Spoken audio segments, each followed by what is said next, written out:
हम तो बड़े खुश हैं, एक्साइटेड आपको नजर भी आ रहे होंगे। लग रहा है कि कहीं ना कहीं पाकिस्तान से जो रूठी फतह है उसका मूड बदल रहा है, क्या कहेंगे आप? जी हाँ, बिल्कुल आप दुरुस्त कह रही हैं। और देखिए, पिछले प्रोग्राम में बात हुई थी कि वो स्टेटस को जब चेंज हुआ है, जब वो खिलाड़ी जो 1 साल से टीम में शामिल थे, कोई चेंज नहीं हो रहा था, प्लेइंग 11 में मुसलसल हारते चले जा रहे थे, तो उनको एक रेस्ट लेने की जरूरत थी, कुछ चेंजेस लाने की जरूरत थी। तो मैं समझता हूँ कि आकिब जावेद साहब का बहुत क्रेडिट जाता है इसमें कि उन्होंने एज ए सेलेक्टर न सिर्फ वो आए, बल्कि उन्होंने एक गेम प्लान पेश किया कि हमारी स्ट्रेंथ जो है स्पिनर्स हैं और एक स्पिनिंग ट्रैक बनाया जाए। तो वो बड़ा कामयाब साबित हो रहा है अब तक तजुर्बा। और इंग्लैंड को बहुत मुश्किलात पेश आ रही हैं, पाकिस्तान का अपर हैंड है, और यही दुआ है हमारी कि पाकिस्तान आज फतह हासिल करे इंशाल्लाह। इंशाल्लाह। अवैस, आप बताइएगा कि आपको क्या लगता है, क्या खुश होना चाहिए? क्या ये जल्दी नहीं हो जाएगा खुश होना? देखिए, खुश तो होना बनता है इस वक्त, क्योंकि जिस तरीके से पाकिस्तान टीम की परफॉर्मेंस इस टेस्ट मैच के अंदर रही है, जरूर थोड़ी सी शिकायत स्टिल पाकिस्तान बैटिंग ऑर्डर से। शान मसूद की बात करें, वो परफॉर्म नहीं कर रहे, लेकिन आज थोड़ा सा खुश इसलिए कि पाकिस्तान ने साजिद खान की अगर बात करूं, आपको पता है कि यहाँ तक मैच के बाद जो अपना बैठे हुए थे, जब जैनब के साथ जब वो बात कर रहे थे, तो उन्होंने एक शिकायत भी आप कह सकते हैं कि दबे अल्फाजों में की कि जब भी परफॉर्मेंस मैंने दी है तो मुझे हमेशा टीम से ड्रॉप ही किया गया, चाहे पेशावर टीम की बात करें चाहे डोमेस्टिक की बात करें, वो होता रहा है। उसके साथ आपको याद हो, इससे पहले ऑस्ट्रेलिया टूर के अंदर ऑस्ट्रेलिया के अंदर जाके उसने पाकिस्तान के लिए परफॉर्म किया था, उसके बाद फिर उसको ड्रॉप कर दिया गया था। आई डोंट नो कि क्या माइंडसेट चलता रहा पाकिस्तान सिलेक्शन कमेटी का, लेकिन जिस तरीके से उस लड़के ने कल परफॉर्म किया, और खास करके जब ब्रूक को उसने आउट किया था पहली इनिंग्स के अंदर, जो बॉल आपको पता है स्पिन हुई है, one of the finest balls मैं कहता हूँ कि अनप्लेबल बॉल थी, आसान नहीं था उसको खेलना।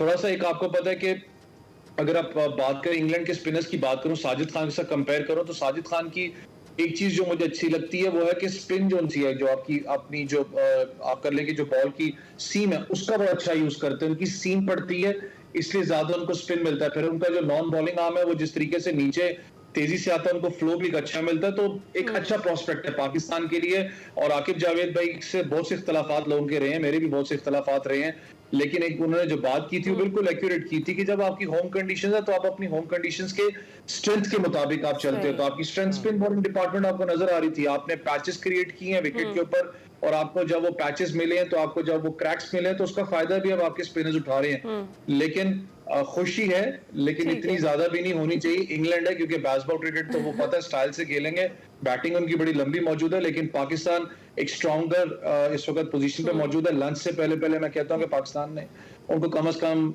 वापस पूरा बैकग्राउंड में बचाना है। पहले मैच में भी हम बड़े खुश हो गए थे, फिर हम धोखा खा गए, 500 रन से ज्यादा करने के बाद भी हम हार ही गए थे। अच्छा रिशाद महमूद साहब, जिस तरह से अभी हम बात कर रहे हैं, पहली इनिंग्स में इंग्लैंड को 291 रन पर ढेर कर लिया, फिर साजिद खान और नुमान की परफॉर्मेंस की बात कर रहे हैं, जबरदस्त रही।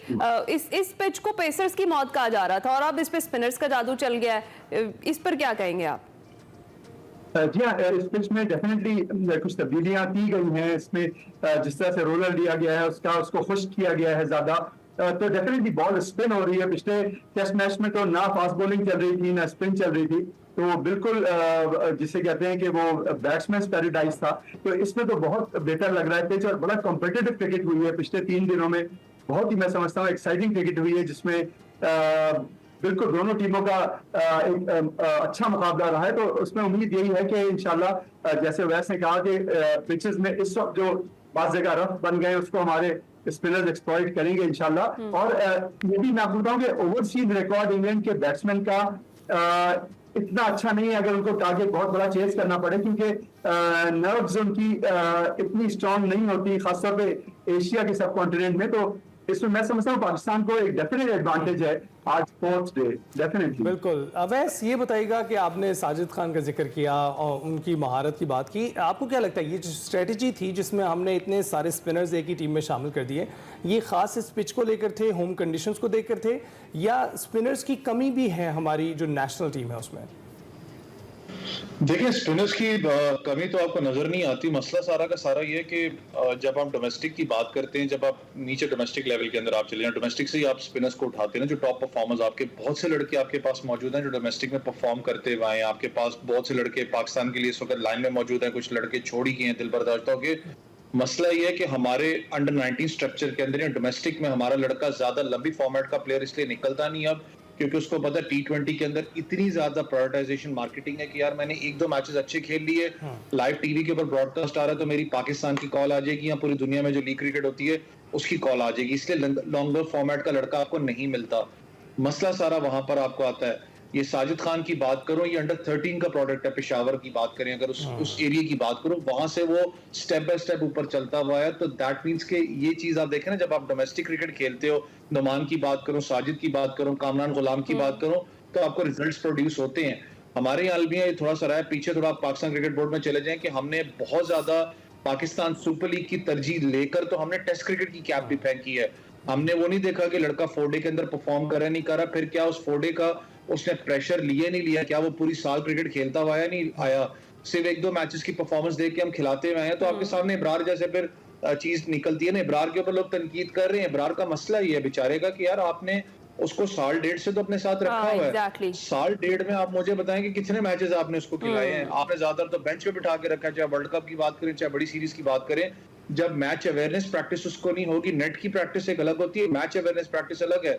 जब उसको मैच की अवेयरनेस की प्रैक्टिस नहीं होगी तो मुझे पता नहीं इतनी बड़ी स्टेज पे जाके परफॉर्म कैसे करेगा। दूसरा, ये जो एक अल्फाज यूज किया जाता है कि मिस्ट्री स्पिनर है, मिस्ट्री अब कुछ भी नहीं है।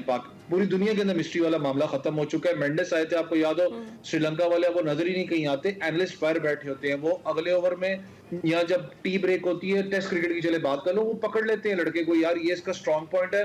बैट्समैन को यहाँ तक फुटपाथ बता देते हैं कि यहाँ से तुम इसको खेल सकते, स्वीप करना है, जो भी करना है इस पोजीशन पे करें। हमें उस माइंडसेट से निकलना पड़ेगा। लेकिन पाकिस्तान, खुदारा जो पाकिस्तान क्रिकेट बोर्ड के अंदर मामला चल रहे हैं, जितनी डिस्टर्बेंस अभी भी है पाकिस्तान क्रिकेट बोर्ड के अंदर, ये लिटरली साइकोलॉजिकली प्लेयर्स को डैमेज करती है, टीम को भी डैमेज करती है। बिल्कुल ऐसा ही। अच्छा रिशाद साहब, वैसे कंपेयर किया जा रहा है सईद अजमल और साजिद खान को, उनकी स्पिन के जादू को और साजिद खान के स्पिन के जादू को जो चल गया कल, क्या कहेंगे, वाकई कंपैरिजन है और कुछ ना कुछ चीजें जो है वो मिलती हैं? नहीं जी, मैं कहूँगा कि बहुत मुख्तलिफ स्टाइल्स के बॉलर्स हैं जी काफी। और ये साजिद खान जो है, इनकी एक बात जिससे वो कामयाबी उनको मिल रही है वो ये कि एग्रेसिव बहुत हैं। बिल्कुल कभी भी ऐसा नहीं लगता कि उन्होंने गिव अप कर दिया है, या अगर उनको रन्स भी पड़ रहे हैं तो फिर वो गिव अप नहीं करते। और दूसरे मैं समझता हूँ कि उनका रिसेंटली काउंटी में जो एक्सपीरियंस था और ऑस्ट्रेलिया में भी जाके वो एक आधा सीजन खेले, उससे बहुत फर्क पड़ा है। पिछली दफा साजिद खान को जो एक दो टेस्ट मैच खिलाए गए थे उसमें इतने कामयाब नहीं हुए थे, लेकिन अब डेफिनेटली उनकी बॉलिंग में ज्यादा निखार नजर आ रहा है। और समरसेट के लिए वो जो काउंटी सीजन खेले उससे डेफिनेटली उनकी बॉलिंग बेहतर नजर आ रही है। तो मैं समझता वैरायटी भी है, और जाहिद महमूद जो लेग स्पिनर है उनको भी ज्यादा यूज करना चाहिए। डेफिनेटली जब 3 स्पिनर खिलाए हैं तो फुल अटैक करना चाहिए। सही है रिशाद साहब, और ये भी जरा बात करेंगे, अब्दुल्ला शफीक और पहली इनिंग्स में 7 स्कोर बना सके, दूसरी इनिंग्स में 4 बना सके, आपको लगता अब वाकई वक्त आ गया है कि पाकिस्तान की जो ओपनिंग जोड़ी है उसे तब्दील किया जाए? क्योंकि हम देख रहे हैं मुसलसल ओपनिंग जोड़ी कोई भी बड़ा स्कोर करने में नाकाम ही दिखाई दे रही है। जी बिल्कुल, आप ठीक कह रही हैं ना। देखिए जो भी चेंजेस किए गए हैं वो देखिए उसका सबका कितना फायदा हुआ है। कामरान गुलाम इतना अच्छा खेल रहे हैं, दोनों स्पिनर्स इतना अच्छा खेल रहे हैं। पिछले टेस्ट में आमिर जमाल जब आए थे तो आमिर जमाल बहुत एफर्ट करते नजर आते हैं, और वो मरूद नहीं है इंग्लैंड की टीम से। उनकी बॉडी लैंग्वेज से लगता है कि वो एक एग्रेसिव क्रिकेट खेल रहे हैं। तो जब आप फ्रेश लोगों को लाएंगे, अच्छे लोगों को लाएंगे, न्यू कमर्स को लाएंगे, तो डेफिनेटली उनमें ज्यादा स्पिरिट है, ज्यादा मैं समझता हूँ कि जोश है। और अब इस वक्त ये वक्त है कि जो मोहम्मद हुरैरा है उनको डेफिनेटली मैं समझता हूँ अब्दुल्ला शफीक की जगह ट्राई करना चाहिए। क्योंकि अब्दुल्ला शफीक का कॉन्फिडेंस उस लेवल का नजर नहीं आ रहा है, जबकि मोहम्मद हुरैरा बहुत फॉर्म में है। वो ऑस्ट्रेलिया का जो शाहीन का टूर था उसको भी बहुत कामयाब साबित हुए। तो मैं समझता हूँ यकीनन जरूरत है कि बिल्कुल अब चेंजेस किए जाएं, और चेंजेस बहुत अच्छा। तो रिशाद साहब, हम देख रहे हैं रोज कोई ना कोई तब्दीली आती है और रोज ही सोचा जाता है कि शायद इस तब्दीली से कुछ बेहतर होने वाला है। अब ऐसा हमने देखा कि बाबर आजम की जगह कामरान को लेकर आए। कामरान ने स्कोर किया पहली इनिंग्स में, दूसरी इनिंग्स में उनकी कारकर्दगी भी कुछ काबिल जिक्र नहीं है। आप क्या सोचते हैं, क्या होता है हमारे प्लेयर्स के साथ? कंप्लेसेंट हो जाते हैं, या फिर पहली बार है उनको मौका दिया गया है, डेब्यू में सेंचुरी की है, तो और भी मौके दिए जाएंगे तो बेहतर स्कोर करेंगे? क्या आपको लगता है हमारे प्लेयर्स कंप्लेसेंट हो जाते हैं, या फिर कोई और वजह है? नहीं देखिए, कामरान गुलाम की अगर बात करूं तो मैंने कहा ना, डोमेस्टिक का वो एक्सपीरियंस कैरी कर रहा है और आपको नजर भी आ रहा है, क्योंकि डोमेस्टिक में लीडिंग रन स्कोरर भी रहा है। फिर उसके अगर देखा जाए सेटअप की बात करूं, पाकिस्तान ए तक, वो शाइन्स तक तो सेटअप में रहा है, पाकिस्तान टीम के लिए डेब्यू पहली दफा है। देखें ना, आप जिस सीरीज के अंदर आप उसको लेके आ रहे हैं, पहले ही बांग्लादेश के खिलाफ जो आपको हार पड़ी, उसकी वो मार पड़ी हुई है आपको, फिर इंग्लैंड में आप पहला मैच हारे हैं इंग्लैंड के खिलाफ, आप प्रेशर सिचुएशन में एक लड़के को आते हो और वो सो भी कर जाता है आपके लिए। दैट मींस के वही चीज मैंने कहा ना, डोमेस्टिक का एक्सपीरियंस आपको काम आता है। उस लड़के ने अच्छा परफॉर्म किया दूसरी इनिंग्स में, जरूर मैं कहता हूं कि वो आउट हुआ, 22-25 रन शायद उसने किए थे, लेकिन जो क्रैक्स पड़े हैं विकेट की, आप देखें ना बॉल स्पिन भी तो कितना हो रहा है। अगर आप पहली इनिंग्स की बात करें, जिस तरीके से जरूरत थी जब आपको एक स्कोर अपना लीड करने की, जब आपके लड़के आउट हो गए थे, तब कामरान गुलाम स्टेप इन करके मुश्किल इनिंग्स उसने खेली और एग्रेसिव क्रिकेट भी उसने बीच में खेली। शॉट्स आप देखें, दैट मींस वही मैंने कहा ना कि आपका जो डोमेस्टिक का एक्सपीरियंस है वो काउंट करता है यहाँ पर। अब्दुल्ला शफीक की थोड़ी सी आप बात कर रहे थे, थोड़ा सा पीछे आप चले जाएं तो अब्दुल्ला शफीक को मैं खुद भी कहता था कि यार एक प्रॉमिसिंग क्रिकेटर आपको मिल चुके हैं। जिस तरीके से वो ओपन करता हुआ है, T20 की बात कर लें, वनडे के अंदर भी उसने अच्छा परफॉर्म किया था, कुछ मैचेस के अंदर पैचेस में जरूर किए लेकिन अच्छा परफॉर्म किया। लेकिन इट्स हाई टाइम, मैं फिर कहूंगा कि चाहे वो साइम अयूब की बात करूं, साइम अयूब भी कंसिस्टेंटली परफॉर्म नहीं कर रहे हमारे लिए। अगर आप देखें तो बस ठीक है कि इनिंग्स उन्होंने अच्छी खेली या उसके बाद 28-30 रन बनाए, एज सच कंसिस्टेंट परफॉर्मर नहीं है। हुरैरा आपके पास मौजूद है बाहर, जिसने डोमेस्टिक के अंदर ट्रिपल सेंचुरी भी बनाई है, डबल भी बनाई है, 150 अगेंस्ट उसने पिंडी में बनाया। इन कंडीशंस का मैं क्यों बार बार कहता हूं कि यार एक यंग लड़का अगर आप उसको अपनी होम कंडीशंस में जगह देते हो ना, तो वो बेहतर परफॉर्म करता है, बेहतर कॉन्फिडेंट नजर आता है। क्यों? वो होम कंडीशंस हैं, यहाँ पर वो पूरी जिंदगी क्रिकेट खेलता हुआ है, उसको पता होता है कि ये पिचेस कैसे रिएक्ट करेंगे। हम ज्यादा क्या करते हैं, आगे आपकी ऑस्ट्रेलिया में वनडे T20, उसके बाद साउथ अफ्रीका में टेस्ट मैच है, आप इन लड़कों को टेस्ट मैच साउथ अफ्रीका जैसी जगहों पे चांसेस देते हो जहां पर आपके बड़ा से बड़ा प्लेयर फ्लॉप होता है, क्योंकि वहां बाउंसी ट्रैक है, तेज विकेट है।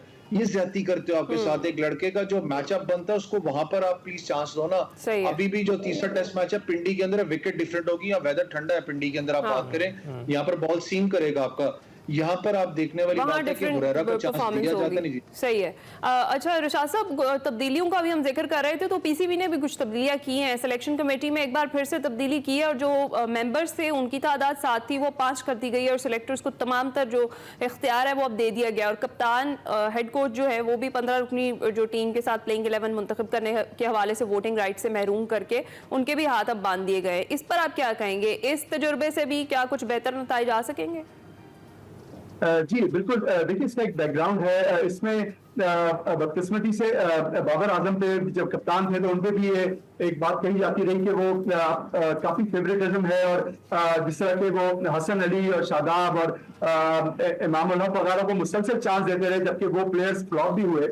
तो ये कप्तान की एक लाइक और डिसलाइक को मेरे ख्याल में मिनिमाइज करने के लिए एक सेलेक्टर्स को पावर दी गई है कि वो प्लेइंग 11 मुंतखब कर सकते हैं, जाहिर है कोच और कप्तान की मशवरे से ही। लेकिन मैं समझता हूँ कि आसिफ जावेद की रिकवरी बहुत ही अच्छा कदम है और आसिफ जावेद हमेशा से एक न सिर्फ एक बहुत ज़हीन खिलाड़ी रहे हैं, एक ज़हीन आदमी है वो। और अभी जब 5 महीने उन्होंने श्रीलंका की बोर्डिंग कोच के तौर पे काम किया तो श्रीलंका ने इंग्लैंड को इंग्लैंड में हरा दिया टेस्ट मैच को, बहुत उन्होंने बेहतरी लाई है वहां पे अटैक में भी। और मैं समझता हूँ आसिफ जावेद की बड़ी फॉरवर्ड लुकिंग सोच है जिसपे उन्होंने एक डेफिनेट स्ट्रेटेजी और पाकिस्तान का माइंडसेट चेंज किया इस टेस्ट मैच में, जो नजर आता है। अवैस ये बताइएगा कि आईसीसी चैंपियंस ट्रॉफी का मैच आज से दुबई में शुरू हो रहा है। मुल्तान में बरतानवी सहाफ़ी से गुफ्तगू करते हुए इंग्लैंड क्रिकेट बोर्ड के जो चेयरमैन हैं रिचर्ड थॉमसन और सीईओ रिचर्ड गोल्ड ने ये कहा है कि क्रिकेट को ब्रॉडकास्टिंग राइट को बचाना चाहिए। भारत के पाकिस्तान ना जाने पर हाइब्रिड मॉडल के इम्कानात अब ज़्यादा हो रहे हैं, तो भारत के पाकिस्तान में जाने या ना जाने का हतमी फैसला भारतीय हुकूमत पर मुनसर करार दिया गया है। क्या पाकिस्तान को हाइब्रिड मॉडल पर जाना चाहिए?